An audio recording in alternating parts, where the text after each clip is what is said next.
भारतीय संस्कृती प्राचीन, उदार, सर्वांना एकत्रित सामावून घेणारे, शांती, प्रगतीचा मार्ग दाखवणारे आहे. उज्ज्वल इतिहास, प्रादेशिक विविधतेबरोबरच रीती, परंपरा आणि पदोपदी बदलणारे भाषा, आचार, विचार, विभिन्न धर्म, पंथ, समाजास उदार मनाने आश्रय देणारी आहे. वैदिक संस्कृतीचा प्रभावच आहे की हजारो वर्षापासून ती आपले अस्तित्व टिकून आहे. जिथे प्राचीन संस्कृतीपैकी ग्रीक, इजिप्त संस्कृती लुप्त झाली, तिथे भारताची वैदिक संस्कृतीने सुवर्ण युग पाहिले. Alexander the great, Muhammad Ghori, Muhammad bin Qasem, अरब, तुर्क, मोगल आणि त्यानंतर आलेले पोर्तुगीज, इंग्रज, डच असे ज्ञात अज्ञात कित्येकांनी वारंवार भारतावर आक्रमणे केली, लूट, भूप्रदेश बळकावून सत्ता गाजवली, भारतीयांना गुलाम केले, तरी त्याही अवस्थेतून यशस्वी प्रतिकार करून आपले स्वातंत्र्य आणि उत्कर्ष पुन्हा साधला. देव, देश, धर्म रक्षणास सिद्ध करण्यास पिढीच्या पिढी निर्माण झाल्या. आपल्या मातृभूमीविषयी असलेली आत्मीयता ही मुळातच भारतीयांच्या मनी खोल रुजलेली आहे. त्यामागे वैदिक संस्कृती जी ऋषी, मुनी, महर्षी आणि आचार्यांनी स्थापली, रुजवली आणि वाढवली. इसवी सन पूर्व 5व्या शतकामध्ये अशाच एका महान विभूतीचा जन्म झाला, ज्यांनी या वैदिक धर्मास एका सूत्रामध्ये बांधले, कित्येक स्तोत्र रचले, ग्रंथ रचना केली, एकेश्वर अद्वैतवादाचा सिद्धांत मांडला. विविध संप्रदाय पंथांना विभागून लयाला जाणारे वैदिक धर्मास पुन्हा एका सूत्रामध्ये शिस्तबद्ध करून भारताच्या चारी दिशांना धर्मपीठे स्थापन करून आचार्य गुरु परंपरा सुरू केली, जी शेकडो वर्षाने आजपर्यंत अस्तित्वात आहे. अवघ्या 32 वर्षांच्या अल्प आयुष्यामध्ये संपूर्ण देश पायी भ्रमण करून आपल्या सिद्धांताचा प्रचार केला. विविध विचारधारेतील विद्वानांस शास्त्रार्थ वादविवाद करून आपल्या अद्वैत सिद्धांताचे महत्त्व विशद केले. कित्येक विद्वानांनी त्यांचे विचार आत्मसात केले. त्याकरिता त्यांनी त्यांचे शिष्यत्व पत्करले. एखाद्या विद्वानास शास्त्रार्थामध्ये हरवणे यात मोठेपणा महत्त्वाचा नव्हताच. आपल्या वैदिक संस्कृतीस एका सूत्रामध्ये बांधण्याचा तो एक प्रयत्न असे. हरलेल्या विद्वानास देखील ते आपल्या कार्यात सामावून घेत, त्यास महत्त्वाचे स्थान देत. अशा अद्वितीय व अतुल्य असे विद्वान आदी शंकराचार्य यांचे जीवनचरित्र आज आपण इथे पाहणार आहोत.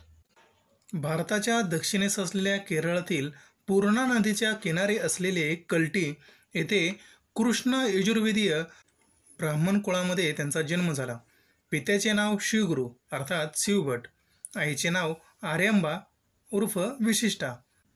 उपनिषेधातील आनंदमय आहिवपणाच्या तत्त्वज्ञानासमवेतच कपिलांचे सांख्य, बौद्धांचा शून्यवाद, जैनांचा आत्यंतिक अहिंसावाद भारतीय समाजमनावर अधिराज्य गाजवू लागला होता. कपिलाने मानवी जीवनातील दुःखांवर भर दिला व बुद्धांनी त्यांचेच अनुकरण केले. परिणामी जीवनाविषयी उदासीनता आली, जी खोलवर रुजत गेली. समाज एका बाजूला नास्तिक होत असताना विविध पंथांनी आस्तिकांचे विविध गट निर्माण झाले. पाशुपत्य, शार्क्य, सौर, गाणपत्य वगैरे अनेक वैदिक अवैदिक पंथांनी वेद वाङ्मयाची चिरफाड केली. वाटेल तसा सोयीस्कर अर्थ घेऊन उग्रभैरव, घोर कापालिका, वामाचारी, तांत्रिक यांनी समाजात अनाचार माजवला. जन धर्मभ्रष्ट, आचारभ्रष्ट झाले. धनिक वर्ग दान करताना तारतम्य सपात्र नसताना त्याचा परिणाम समाजातील ऐतखाऊपणा वाढला.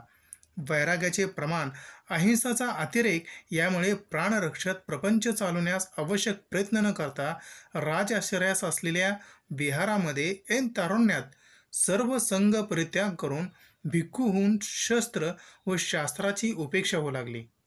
अज्ञान हे या अवस्थेचे मूळ कारण होते आणि ही परिस्थिती परकीय आक्रमणासाठी आदर्श होतीच व त्याचा लाभ शत्रूंनी वेळोवेळी आक्रमणे करून त्याची प्रचिती दिलीही. अशा भारतवर्षाच्या एकूण परिस्थितीमध्ये आरंभाला मातृत्वाची चाहूल लागली. पूर्णा नदीच्या तीरी श्रीकृष्ण मंदिरात जाणे, ध्यानधारणा करणे असा त्यांचा दिनक्रम. दिवसामागून दिवस जात होते. शिशिर संपला. वसंताची चैत्र पालवीचा बहर फुलला आणि वैशाख शुद्ध पंचमीला पुनर्वसू नक्षत्रावर आरंभास पुत्रप्राप्तीचा परम सुख प्राप्त झाले. त्याचे नाव ठेवले शंकर. वयाच्या 3ऱ्या वर्षीच लिपीचे ज्ञान त्यांचे वडील शिवगुरू यांकडून झाले. वयाच्या 4थ्या वर्षीच वाचन, लेखन, इतिहास, काव्य, पुराणे इत्यादींचे ज्ञान त्यांनी करून घेतले. वयाच्या 3ऱ्या वर्षीच त्यांच्या पित्याचे निधन झाले. अवघ्या वयाच्या 8व्या वर्षीच त्यांचा गुरुकुलातील शास्त्र वेदांचा अभ्यास पूर्ण झाला. अध्ययन पूर्ण झाल्यानंतर गुरुकुलातून घरी परतलेल्या शंकरने लग्न करून गृहस्थाश्रमात प्रवेश करावा अशी त्या माऊलीची इच्छा. परंतु या बालशंकराच्या मनामध्ये भलतंच काही विचार होते. कोहम, मी कोण याच्या शोधार्थ जीवनाचे उद्दिष्ट पूर्ण करण्यासाठी संन्यास घ्यावा याची तीव्र इच्छा शंकरची झाली. मी कोण आहे? माझा जन्म कशासाठी झाला आहे? विश्वाचे स्वरूप काय आहे? परब्रह्म, जीवात्मा काय आहेत? असे गूढ प्रश्न त्यांस पडे. वैदिक अभ्यासाची त्यांची ओढ असताना इतरही विविध मते समाजात पसरली होती. गुरुकुलामध्ये असताना विविध मतांतरे त्यांच्या कानी येत. त्यामध्ये बुद्ध मंत्रानुसार ब्रह्मही नाही म्हणून जगही नाही, म्हणजे असत्यातून असत्यच निर्माण होते हा शून्यवाद. अस्तः अस्त जायते, पण शून्य काहीच उत्पन्न करीत नाही हा अनुभव असताना बौद्ध मत कसे मानावे?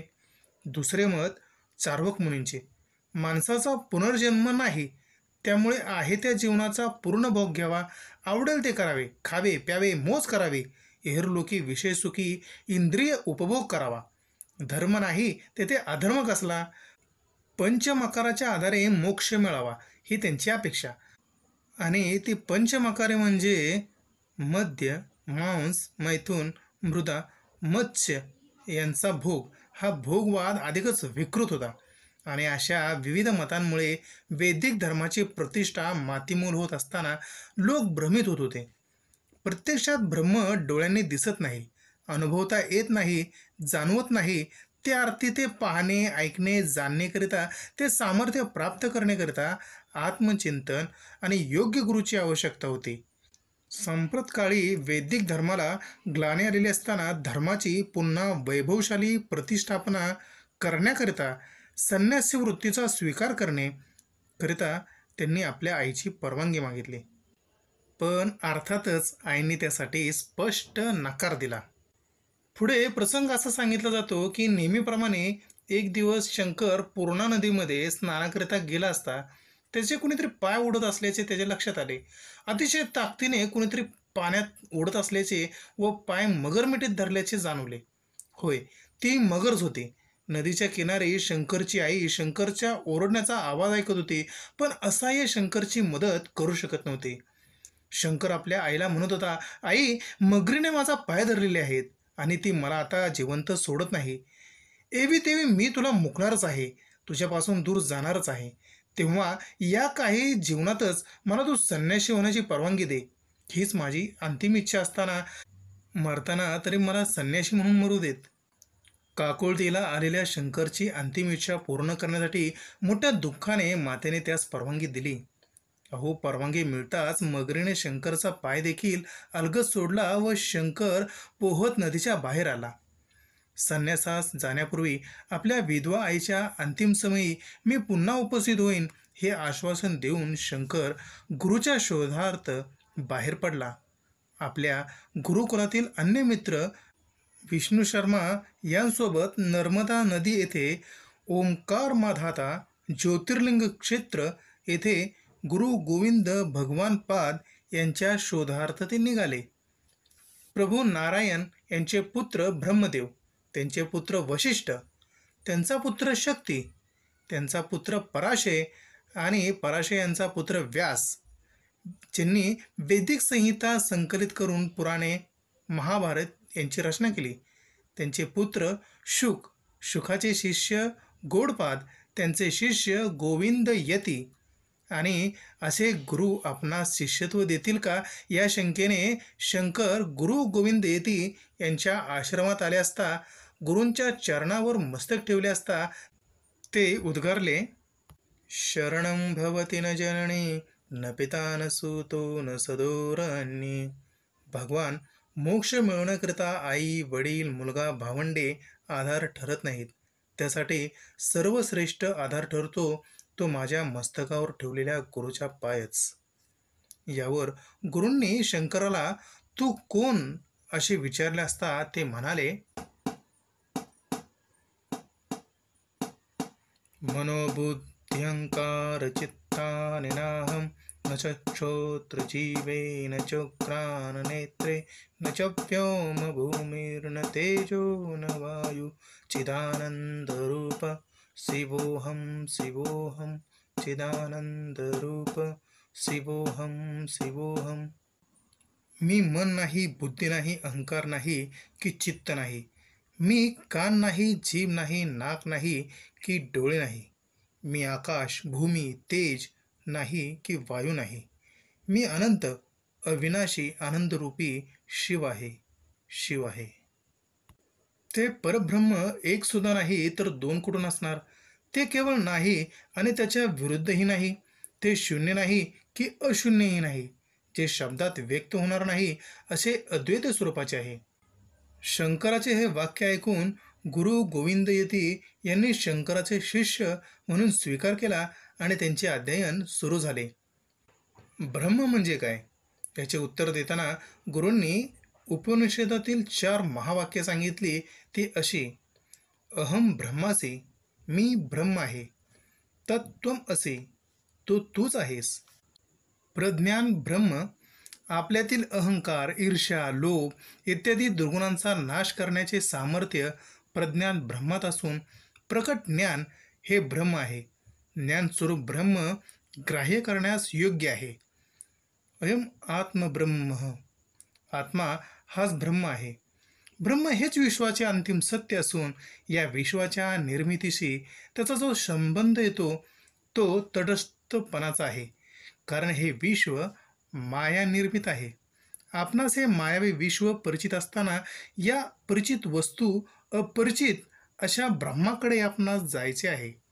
ब्रह्म हेच सत्य, चैतन्य आणि आनंददायी आहे. शंकराचे याप्रमाणे अध्ययन सुरू असताना पावसामुळे नर्मदा नदीला भयंकर पूर आला. नदी दुधडी भरून वाहत असताना सौम्य दिसणारी नदी रुद्र रूपात भयंकर आवाजाने वाहत होती. आपल्या वाटेत येणाऱ्या वृक्षांना मुळासकट उपटून सोबत घेऊन जात होते.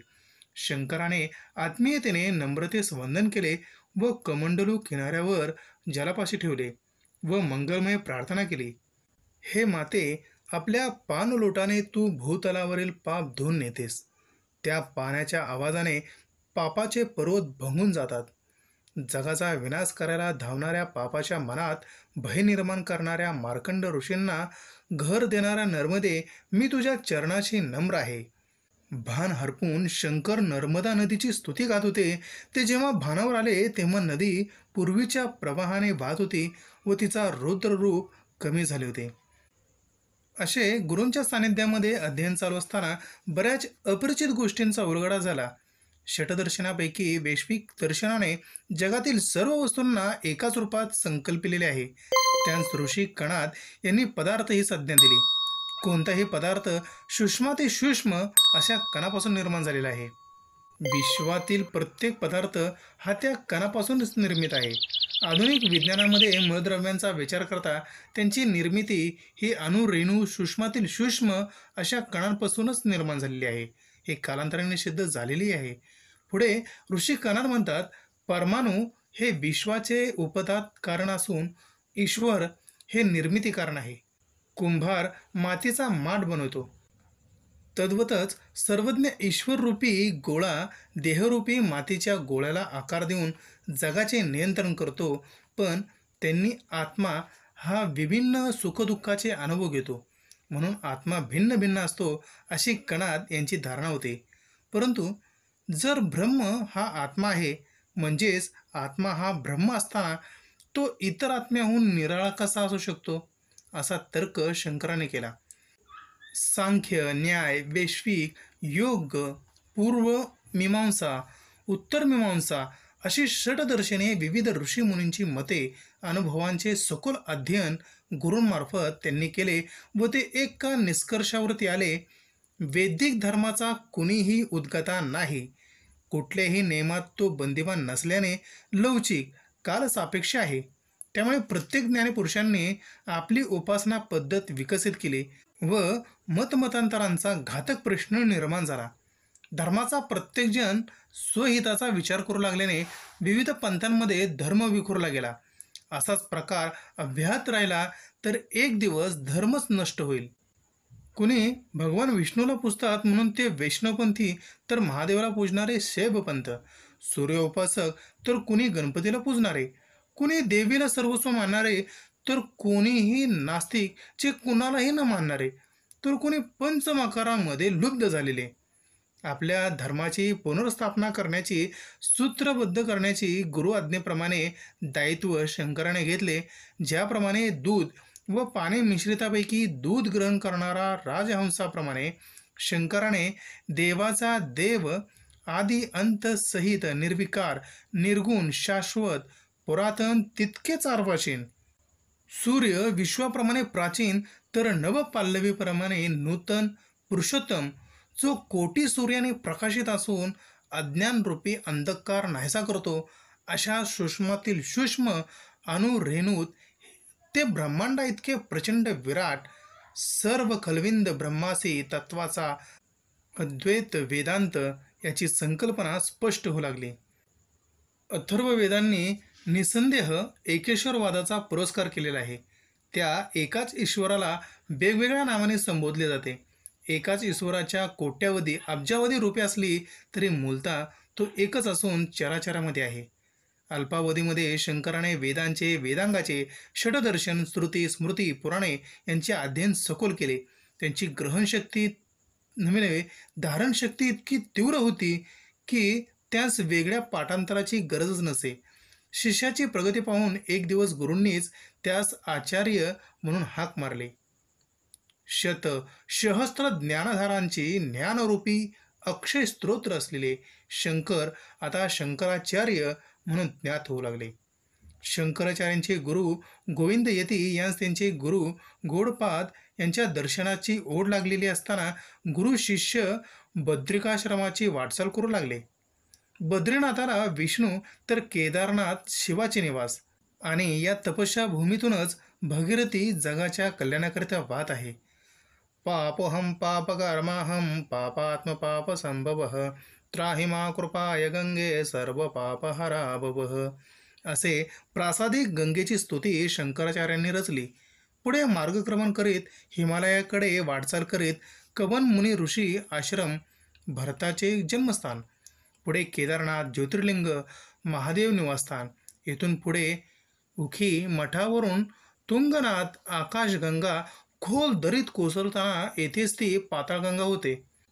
टप्प्याटप्प्याने गुरु शिष्य बद्रीनाथाच्या पवित्र भूमीत आले व घोडपादांच्या आश्रमात आले असता त्या समाधीस्थ बसलेले, जटा दाढे वाढलेले, कृश शरीरयष्टीचे पण तेजस्वी वैराग्य मूर्तीचे दर्शन घेतले. गुरूंच्या आज्ञेनुसार पुढे शंकराचार्यांनी काशी येथे सुबोध भाषेत भाष्य लिहिले. ब्रह्मसूत्राचे हे लेखन करताना प्रवासात प्रवचने, लोकशिक्षण देत ते पुढे जात अधोगती मार्गात जाणारा समाज गुरूंशी वाद संवाद साधून आपल्या सत्प्रवाहामध्ये घेत शिष्य बनवून धर्माची ग्लानी दूर करीत ते निघाले. वाटेतून जाताना एका वृद्धाला सहजच मंत्र दिला, भज गोविंदम भज गोविंदम भज गोविंदम मूढमते. हे मूढमती म्हणजे केवळ मूर्ख अज्ञानी नाही, तर जो अज्ञानी आहे पण स्वतःच ज्ञानी समजतो, याकरिता ही शब्दयोजना.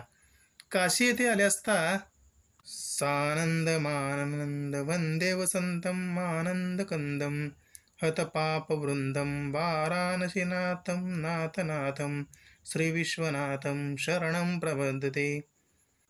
याप्रमाणे काशी विश्वनाथाचे दर्शन केले असता स्तुतिरचना झाली.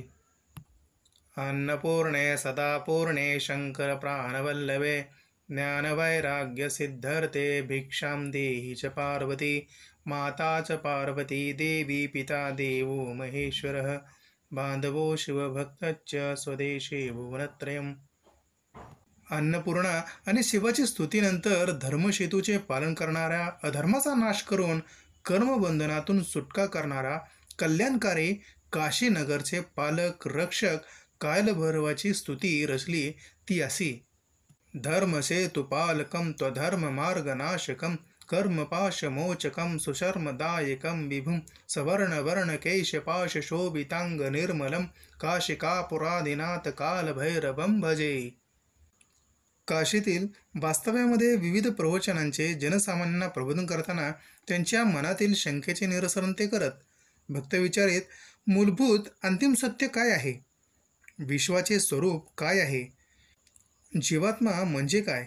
याचे उत्तर देताना ते म्हणत की कोट्यावधी ग्रंथातून जे सांगितलेले आहे त्याचे सार अगदी अर्ध्या श्लोकात सांगतो, आणि ते म्हणजे ब्रह्म सत्यम जगन्मिथ्या जीवो ब्रह्म एव नापरः. ब्रह्म सत्य आहे तर जग मिथ्या आहे. ब्रह्म हे अंतिम सत्य, अनंत, अमर्याद, शुद्ध ज्ञानरूपी आहे, तर जग परिवर्तनशील, आभासी आणि म्हणूनच मिथ्या आहे. पूर्वीचे जगातील विचार, रीती, परंपरा, काल, स्थळानुसार बदलत जातात. उदाहरणच म्हणाल तर बहुपत्नीत्व, सती पद्धती पूर्वी समाजमान्य होते, आज तो गुन्हा आहे. काही जमातीमध्ये मांस मद्याचे सेवन करणे प्रतिष्ठेचे, तर काही जमातीमध्ये निषिद्ध आहे. त्यामुळे या रीतिरिवाज, परंपरा आणि हे जग मिथ्या आहे, परंतु त्याची रचना करणारा, त्याचा चालक, मालक, पालक ब्रह्म हा मात्र अविनाशी, निराकार आहे. तो कोणत्याच सत दुर्गुणांनी बांधील नसल्याने निराकार आहे, निर्गुण आहे. या ब्रह्माचे वर्णन करता करता स्मृतीनेही हात टेकले व नेती नेती म्हणता आपली असमर्थता व्यक्त केली. मूलतः ब्रह्म व आत्मा हे भिन्नच नाहीत, की दोन स्वतंत्र संकल्पना नाहीत, तर ते एकच आहेत, आणि हाच अद्वैतवाद. पुढे सूत्रांची रचना त्यांनी केली. काशीमध्ये असताना प्रसंग असा घडला. घाटामधून मठाकडे शंकराचार्य आपल्या शिष्यांसह निघाले असता वाटेमध्ये समोरून चांडाळ येताना दिसला. सर्वांगास दुर्गंध येत असताना कपडे फाटलेले व मलिन होते. मद्याचा उग्र वास येत होता, आणि आचार्यांच्या वाटेमध्ये असा उभा राहिला की त्याला बाजूला केल्याशिवाय आचार्यांना व त्यांच्या शिष्यांना पुढे जाता येणार. शिष्य तर त्या चांडालाच्या अंगावर ओरडले, दूर हो, आम्हाला जाऊ दे, रस्ता आडू नकोस. पण चांडाळावर परिणाम झाला नाही. ए, तुला ऐकायला येत नाही का? शिष्य पुन्हा ओरडले. त्यावर चांडाळ म्हणाला, हे श्रेष्ठ ब्राह्मणा, मला सांग, तू कशापासून काय दूर करू इच्छितोस? एकाच परब्रह्माच्या एकाच अन्नमय कोशापासून दुसरा अन्नमय कोश दूर करू इच्छितोस, की एका चैतन्यमय कोशापासून दुसरा चैतन्यमय कोश दूर करू इच्छितोस? ज्या भूमीवर माझे पाऊल पडले त्याच मातीवर तुझेही पडले आहे. चांडाळाच्या संगतीने तू अशुद्ध झालास का? की माझ्या देहाला स्पर्शून गेलेला वारा तुझ्या देहाला लागला म्हणून तुम्ही अशुद्ध झालात? ज्या घाटावर तुम्ही स्नान केले त्या पाण्याला मीही स्पर्श केला आहे म्हणून तेही अपवित्र झाले का? चांडाळाचे हे तत्त्वज्ञान ऐकून ज्ञान हे कुळावर अवलंबून नाहीच हे प्रकर्षाने जाणून शंकराचार्यांनी त्या चांडाळाला वंदन केले. सत्यमेव भवता यदि दाने प्रत्यवादी तनुर्भृत प्रवेरततः. शिक्षा झालेल्या माणसाचा वध करणे, सुळी देणे, अवयव तोडणे, मृतदेहाची विल्हेवाट लावणे ही चांडाळांची कामे. त्या काळी मांसाहार करणे निषिद्ध नव्हते, त्यामुळे ताजे मांस पुरवठा करणे हे हीन दर्जाचे नव्हते, पण काळानुरूप ते अपवित्र मानले जाऊ लागले व अस्पृश्यता, भेदाभेद सुरू झाले. वस्तुतः वैदिक धर्मामध्ये वर्णव्यवस्था असली तरी ती अस्पृश्यता असा भेद नव्हता. शंकराचार्यांनी ज्ञानी चांडाळास वंदन केले, ते त्यातील परब्रह्माला, त्याच्यातील ज्ञानी व्यक्तीला, आणि एका शूद्र चांडाळास वंदन करणाऱ्यास त्यांना कमीपणा वाटला नाही. हा एक शंकराचार्यांचा थोरपणा लक्षात येतो. ज्ञान मग ते कोणाकडूनही मिळो, वृद्ध असो, अजान मुले किंवा आणखीन कुणीही, त्या ज्ञानाचा आणि त्या ज्ञानी व्यक्तीचा आदर हा झालाच पाहिजे. आचार्यांची प्रवचने नेहमीप्रमाणे नियमितपणे होत. जिज्ञासू शिष्याप्रमाणेच त्यांच्या भेटीला आलेल्या व्यक्तींच्या शंकांचे निरसन ते करीत. काशीतून आचार्य आपल्या गुरुस्थानी बद्रिकाश्रमास आपल्या शिष्यांसह निघाले. ऋषिकेश येथे आले असता प्राचीन यज्ञेश्वर विष्णूचे मंदिर आहे, पण परकीयांच्या आक्रमणामुळे मंदिराच्या पुजाऱ्याने मूर्तीच्या रक्षणाकरिता मूर्ती गंगा नदीच्या पात्रात दडून ठेवली. आचार्यांनी त्या मूर्तीचा शोध घेतला व पुन्हा त्या मूर्तीची प्राणप्रतिष्ठा केली, पुढे ते पुन्हा आपल्या गुरूंच्या निवासी असलेल्या बद्रीनाथ येथे आले. गुरूंचे दर्शन घेतले. अलकानंदाच्या उजव्या तीरावर नारायण स्वरूपी पर्वत तर डाव्या तीरावर नर पर्वत आहे. तेथील नारद कुंड येथे त्यास विष्णूची मूर्ती सापडली. गुरूंसाठी गरम पाण्याचा झरा आचार्यांनी शोधलेला होता. तेथेच त्या मूर्तीची स्थापना केली. बद्रीनारायणचे मंदिर स्थापन झाले. आचार्यांच्या आईची तब्येत खालावत चालल्याने त्यांची देखभाल करणारे अग्निशर्मा त्यांना शोधत अलकानंद येथे आले.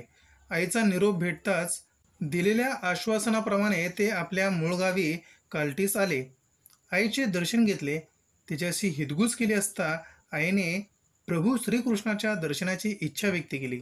आचार्यांनी तिची अंतिम इच्छेसाठी श्रीकृष्ण स्तुती गायनास सुरुवात केली. श्रीकृष्णाच्या रूपाची, गुणांची व घडलेल्या घटनेची हुबेहूब वर्णन ऐकता ऐकता आईला साक्षात श्रीकृष्णाची प्रतिमा दिसू लागली. हाच माझा सावळा श्रीहरी, तुझ्या दर्शनाने मी धन्य झाले. आणि आणि अशा भारावलेल्या स्थितीत तिने आपला अंतिम श्वास सोडला. संन्यासाची आई म्हणून अंत्यसंस्कारास कोणी ब्राह्मण तयार होईनात तेव्हा स्वतः शंकराचार्यांनी घरच्या परसदारात दाहसंस्कार करण्याचे योजले. पण संन्यासास अग्निसंस्कार करता येणार नाही म्हणून त्यास अग्नीचीही भिक्षा कोणी देईना. अखेर वैदिक पद्धतीने अग्नी प्रज्वलित करून गुरु गोविंद यती यांच्याही अंतिम काळाकरिता ते नर्मदा काठी त्यांच्या आश्रमात आले असता आपल्या थोर शिष्यांपैकी शंकराचार्य यांस गुरु मानावे असे शिष्यांना सांगून ते अनंतात विलीन झाले. शंकराचार्यांनी आपल्या अद्वैतवादाचा, आपल्या तत्त्वज्ञानाचा प्रचार पुढे चालू ठेवला. विद्वान पंडितां संवादातून, वादविवादातून, कृतीतून, प्रवचनातून आपल्या विचारांच्या, मतांचा प्रभाव इतक्या सहजतेने आणि ठामपणे करीत की ते ज्ञानी पंडित त्यांचे तत्त्वज्ञान मान्य तर करीतच व त्यांचे शिष्यत्वही स्वीकारीत. विविध पंथांमध्ये एकोपा वाढावा म्हणून त्यांनी सूर्य, विष्णू, शिव, गणेश व शक्ती यांची पंचायतन पूजा पद्धत सुरू केली, ज्यामुळे आपसातील वैर आपसुकच मिटले. कर्मकांडापेक्षा कर्मयोगी व कर्मयोगीपेक्षा ज्ञानयोगी हेच जास्त श्रेयस्कर आहे. पुढे येथे प्रभाकराचार्यांस वादविवादामध्ये परास्त केले व प्रभाकरांनी शंकराचार्यांचा अधिकार मान्य केला. प्रभाकरांचे माहितीप्रमाणे कुमार भट्ट हे देखील सनातन धर्माचे गाढे अभ्यासक व वादपट्टू असल्याबाबत शंकराचार्यांस कळले. त्यांच्या भेटीच्या उत्सुकतेने ते सिद्धपूर येथे भेटीकरिता आले, परंतु आपण केलेल्या गुरुद्रोहाकरिता ते प्रायचित घेत होते. त्यांना आपले शिष्य मंडन मिश्र यांसोबत चर्चा वाद करावा अशी विनंती शंकराचार्यांस केली. मंडन मिश्र तारा विद्यापीठाचे कुलगुरू, महिष्मती नगरीत राहत अतिशय ज्ञानी पंडित. त्यांची पत्नी भारती या देखील विद्वान आणि चतुर होत्या. शंकराचार्य व मंडन मिश्र यांची पहिली भेट त्यांच्या महालात झाली, जेव्हा मंडन मिश्र वार्षिक श्राद्ध घालीत होते. तर्पण देताना ब्राह्मणाचे पाय धुताना अचानक संन्यासास पाहून अपशकुन झाला म्हणून ते शंकराचार्यांवरती संतापले व म्हणाले, ए बोडक्या, कोण तू, कुठून आलास? शंकराचार्यांनी अतिशय शांतपणे उत्तर दिले, गळ्यापासून मस्तकापर्यंत मी बोडकाच आहे. असा संवाद चालू असताना श्राद्धविधी करणाऱ्या ब्राह्मणांनी न रागवता संन्यासास भिक्षा द्या म्हटल्यावर भिक्षा देण्याकरिता मंडन मिश्र तयार झाले. माझ्यासोबत शास्त्रार्थ करून वादाची भिक्षा द्यावी, त्याप्रमाणे दोघांमध्ये शास्त्र विषयावरती वाद सुरू झाला. न्यायाधीशाची भूमिका मंडन मिश्र यांची पत्नी ही करणार होती, कारण तीही शास्त्रामध्ये पारंगत होती. दोन्ही प्रतिस्पर्ध्यांना फुलांचा हार घालण्यात आले व असा हा प्रदीर्घ वाद विवाद 15 दिवस चालू होता. एका निर्णायक क्षणी मंडन मिश्र यांनी शंकराचार्याच्या प्रतिभेस, विद्वत्तेस प्रणाम करीत आपला पराजय स्वीकार करणार इतक्यात त्यांची पत्नी भारती त्यांच्या बाजूने येऊन अर्धांगिनी म्हणून मंडन मिश्रांच्या वतीने वाद सुरू ठेवले. मात्र शंकराचार्यांच्या प्रतिभेसमोर त्यांचेही वादविवाद टिकेनात. अखेर मंडन मिश्र यांच्या पत्नींनी शंकराचार्यांना कामशास्त्राचे जटिल प्रश्न विचारले. संन्यासास या ज्ञानाचा अनुभव नसल्याने असे प्रश्न विचारू नयेत म्हणून सांगितले असता, ज्या अर्थी शास्त्रार्थ चालू आहे त्या अर्थी शास्त्रात सोडून हा विषय नसल्याने गैर काय आहे, उत्तर देता येत नसेल तर पराजय स्वीकारावा असे भारतीने निक्षून सांगितले. मात्र या प्रश्नांची उत्तरे आपण आवश्यक देऊ, पण मला काही कालावधी द्यावा असे शंकराचार्यांनी विनंती केली असता विवादास स्वल्पविराम लागला. परंतु काही दिवसातच भारतीच्या सर्व प्रश्नांची उत्तरे देऊन त्यांनी मंडन मिश्र यांसह भारती यांचाही वादविवादामध्ये पराभव केला. शंकराचार्यांचा अभूतपूर्व विजयानंतर मंडन मिश्र यांनी शंकराचार्यांचे शिष्यत्व स्वीकारले. मंडन मिश्र हे एक उत्तम मीमांसक होते व त्यांचे आचरण आणि शिष्यत्व प्राप्त झालेले बरेच विद्वानांचा समुदाय शंकराचार्यांचा शिष्य झाल्याने हा अद्वैतवादाचे तत्त्वज्ञान बराच अंशी विस्तारले गेले. पुढे शंकराचार्य काश्मीर येथे गेले. तिथे त्यांनी त्यांचे कार्य सुरूच ठेवले. आपल्या शिष्यांना ते नेहमी सांगत, ज्ञान हे आगाध आहे, अफाट आहे. मला तुम्ही किती ज्ञानी आणि विद्वान समजत असलात तरी सिंधूच्या काही थेंबा इतकेच तोकडे ज्ञान माझ्याकडे आहे. सर्वज्ञ अशी स्तुती करताना शंकराचार्य आपल्या मनी किंचितही अहंकार न शिवू देत ज्ञानार्जन करण्याच्या सदैव तत्पर राहत. हेच ज्ञानी व्यक्तींचे लक्षण आहे. तेथून ते द्वारका येथे आले. द्वारकेच्या राजानेही त्यांचे शिष्यत्व स्वीकारले व द्वारकेस धर्मपीठ स्थापन केले व सुरेश्वराचार्य म्हणजेच मंडन मिश्र यांस त्या पीठाचे प्रमुख म्हणून नियुक्त केले. पुढे सोमनाथ येथे दर्शन घेऊन उज्जैनीस आले. बद्रिकाश्रम येथे काही दिवस वास्तव्य करून ते नेपाळला गेले. तेथेही बौद्ध तत्त्वज्ञान व वैदिक तत्त्वज्ञानातील विद्वानांमध्ये त्यांचे वादविवाद झाले. शंकराचार्यांनी आपला प्रभाव दाखवित तात्विक चर्चेत पराभव झालेले बौद्ध भिक्षुकांना पुनश्च वैदिक धर्म स्वीकारले. बद्री येथे धर्मपीठाची स्थापना केली गेली व त्या पीठाचे प्रमुख म्हणून तोटकाचार्य यांची नियुक्ती केली. या मठात ज्योतिर्मठ असे म्हणतात. पश्चिमेस द्वारका येथे तर उत्तरेस बद्रीनाथ येथे ज्योतिर्मठाची स्थापना झाल्यानंतर पूर्वेकडील जगन्नाथपुरी येथे धर्मपीठाची स्थापना करण्यात आली व या पीठाचे प्रमुख म्हणून पद्मपाद यांची नियुक्ती केली. पुढे दक्षिणेस श्रीशैल्य मल्लिकार्जुनाच्या दर्शनास ते निघाले. त्या ठिकाणी कपालपंथीय साधूंची तेथे वावर होता. कपाळ अर्थात नरबळी देणारे, कपाळ अर्थातच मस्तक वाहून केली जाणारी अघोरी पूजा, असाच एक उग्र भैरव नामक कपाली शंकराचार्यांस शरण येऊन त्यांचे शिष्य झाला. अतिशय नम्रतेने तो शंकराचार्यांना म्हणाला, हे महाराज, मी एक शिवभक्त असून शिव उपासना करत आहे. मला असे लक्षात आले आहे की कुण्या महात्म्याचे शिर वाहिले तर मला शिवलोक प्राप्त होईल आणि आपल्याहून श्रेष्ठ महात्मा कोण आहे असे म्हणून तो रडू लागला. मात्र हे सर्व शंकराचार्यांच्या तत्वामध्ये निश्चित बसणारे नव्हते. कर्मकांड, जीवहत्या हे त्यास कधीही मान्य नव्हते. मात्र आपले शरीर नश्वर आहे, आपल्या शरीराचा उपयोग होऊन एखाद्याची मनोकामना पूर्ण होऊ शकते या उद्देशाने त्यांनी होकार दिला. आपल्या शिष्याच्या नकळत ते उग्र भैरवची इच्छा पूर्ण करण्याकरिता मध्यरात्री निर्जन ठिकाणी उग्र भैरवसह पूजेच्या ठिकाणी आले. यथासांग पूजा झाल्यानंतर आचार्याचा बळी देण्यासाठी उग्र भैरव सिद्ध झाला. इतक्यात काही काळाच्या आत एक तीव्र सिंहगर्जना होऊन उग्र भैरवचे मस्तक एका बाजूला पडले. अतिशय रुद्र रूपात पद्मपादाने उग्र भैरवाचे शिरछेद केले होते व नृसिंहप्रमाणे गर्जना करीत त्याचे अंग थरथरत होते. शंकराचार्यांचे परोपकार वृत्ती आणि सर्वस्व देण्याची वृत्ती, पद्मपादाची गुरुभक्ती जी त्यांच्या संरक्षणासाठी सज्ज झाली होती, ज्यामुळे शंकराचार्यांचे प्राण इथे वाचले होते. भारत भ्रमंती करता करता ते आपल्या वैदिक धर्मातील तत्त्वज्ञानाविषयी लोकजागृती करीत महाराष्ट्रातील गोदावरी नदीच्या उगमस्थानी त्र्यंबकेश्वर येथे आले. पशूनापती पापनाशं परेशं गजेंद्रस्य कृत्तिं वसानं वरेण्यं जटाजूटमध्ये स्फुरत्काङ्ग्यवारी महादेवमेकं स्मरामि स्मरामि.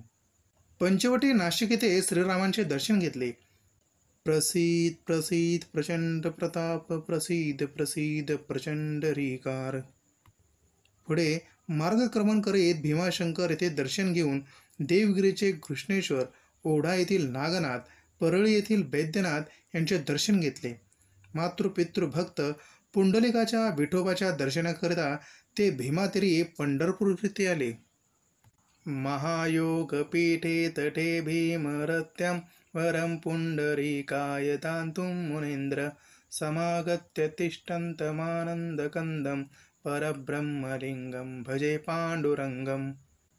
अशा उदात्त पांडुरंगाच्या दर्शनाची मनोकामना घेऊन ते मंदिरात प्रवेश करणार इतक्यात त्यांच्या गळ्यातील रुद्राक्ष माळा भस्म धारण केलेले असताना संन्यासी शैवपंथी असल्याची समजूत पुजाऱ्यांची झाली व त्यांनी शंकराचार्यांना मंदिरात प्रवेश करू दिला नाही. शंकराचार्यांनी आपल्या अद्वैत तत्वज्ञानाच्या आधारे धर्म, वर्ण, पंथ, जात, रंग याप्रमाणे भेद न करता सर्वांच्या ठायी असलेल्या आत्मा परब्रह्माचाच अंश असल्याने भेद करणे निरर्थक आहे. व्यावहारिकदृष्ट्या द्वैतभाव ठेवून जरी आपण जगात वावरत असलो तरी अंतिमता परमार्थिकदृष्ट्या अद्वैत हेच त्याचे रहस्य आहे. आपली पदयात्रा पुढे अशीच चालू ठेवत ते शृंगेरी येथे आले, जिथे साप व बेडूक एकत्रित नांदत होते. अशा निर्भय तपोभूमीत ते आले असता वृक्षवेली, वनराईने अशा विलोभनीय ठिकाणी धर्मपीठाची स्थापना करण्याचे त्यांनी योजले. मंडन मिश्र यांची पत्नी शारदारूपी भारतीदेवी यांचे समाधीस्थान असलेले तेथेच असल्याने त्या पीठास शृंगेरी मठ असे संबोधले जाऊ लागले. अशा प्रकारे भारताच्या चारही ठिकाणी अर्थातच चारधाम येथे शंकराचार्यांनी धर्मपीठाची मठांची स्थापना केली. पश्चिमेस द्वारकाधाम शारदा मठ, पूर्वेस जगन्नाथपुरी धाम गोवर्धन मठ, उत्तरेस ज्योतिर्धाम ज्योतिर्मठ तर दक्षिणेस रामेश्वर धाम शृंगेरी मठ. तत्वमसी, प्रज्ञान ब्रह्म, अयमात्मा ब्रह्म, अहम ब्रह्मासी या वेदातील 4 महावाक्यांनी आधारभूत मानून आपले कार्य करतील. दश संन्यासी या मठास अधीन राहून आपले कार्य करतील. धर्म व संस्कृतीच्या रक्षणाकरिता शंकराचार्यांनी संन्यासाचे आखाड्यांची रचना केली. त्यांच्या नावामागे असलेल्या शब्दानुसार त्यांची ओळख होते व त्यानुसार त्यांनी त्यांचे कर्तव्य करायचे याबाबत नियोजन केलेले आहे. वन, अरण्य या नावाच्या भिक्षूंनी लहान मोठ्या अरण्यात राहून अरण्याचे रक्षण करायचे, निसर्गाचे रक्षण करायचे. त्या मार्गातून कोणी परकीय अधर्मी येऊ नये याची दक्षता ते घेतील. पुरी, तीर्थ, आश्रम या नावाच्या संन्यासींनी तीर्थक्षेत्री व प्राचीन मठाचे संरक्षण करतील. भारती, सरस्वती नामक संन्यासी इतिहास, अध्यात्मक, धार्मिक ग्रंथ यांचे रक्षण करतील. तर पर्वत, गिरी संन्यासी पर्वतावर डोंगरात राहून औषधे, नैसर्गिक साधनांचे रक्षण करतील. तर सागर नामक संन्यासी सागर किनारे साधना करतील. सागरी मार्गी येणाऱ्या अधर्मियांस प्रतिबंध करतील. चारही मठाच्या अधीन हे विविध दश संन्यासी राहतील. चारही वेदांचे अध्ययन, त्यांचे संवर्धन आणि संरक्षणाची जबाबदारी ही चारही मठांची राहील. या प्रकारे प्रत्येकास आपापल्या जबाबदाऱ्या देऊन आत्मस्वरूपात लीन होण्याची वेळ समीप आल्याचे शंकराचार्यांनी आपल्या शिष्यांना जाणीव करून दिली व त्यांनी केदारनाथ या तीर्थस्थानी प्रस्थान केले व तेथेच ते समाधीस्थ झाले. आपल्या 32 वर्षाच्या अल्पायुष्यामध्ये त्यांनी भारत भ्रमण करून आपल्या तत्त्वज्ञानाचा आणि आपल्या विचारांचा प्रचार केला. वैदिक धर्मकांडापेक्षा त्यांनी कर्मयोग आणि कर्मयोगाहून ज्ञानयोगाला अधिक प्राधान्य दिलेले आहे. अद्वैतवादामुळे अस्पृश्यता व भेदभाव यांच्या मुळावरच घाव घातला होता. संत वाङ्मय मग जिथे संत शिरोमणी ज्ञानेश्वर महाराज यांची भावार्थ दीपिका, तुकाराम महाराजांची अभंगगाथा, संत एकनाथ, संत नामदेव महाराज यांच्या अभंगगाथेतून या अद्वैतवादाचा उल्लेख पुन्हा येतो. त्यामुळे वैदिक धर्माला एक निश्चित दिशा व एकसूत्रता आणण्याचे महत्त्वपूर्ण कार्य आदी शंकराचार्य यांकडून घडलेले आहे. त्यांचे व्यक्तिमत्व म्हणजे मौन पुरुषाजवळ मौन धारण करेल. जे गुन्हे आहेत त्यांच्यात तो आपल्या सद्गुणांसमूहात उठून दिसेल. पंडित श्रेष्ठांमध्ये तो अधिक श्रेष्ठ पंडित ठरेल.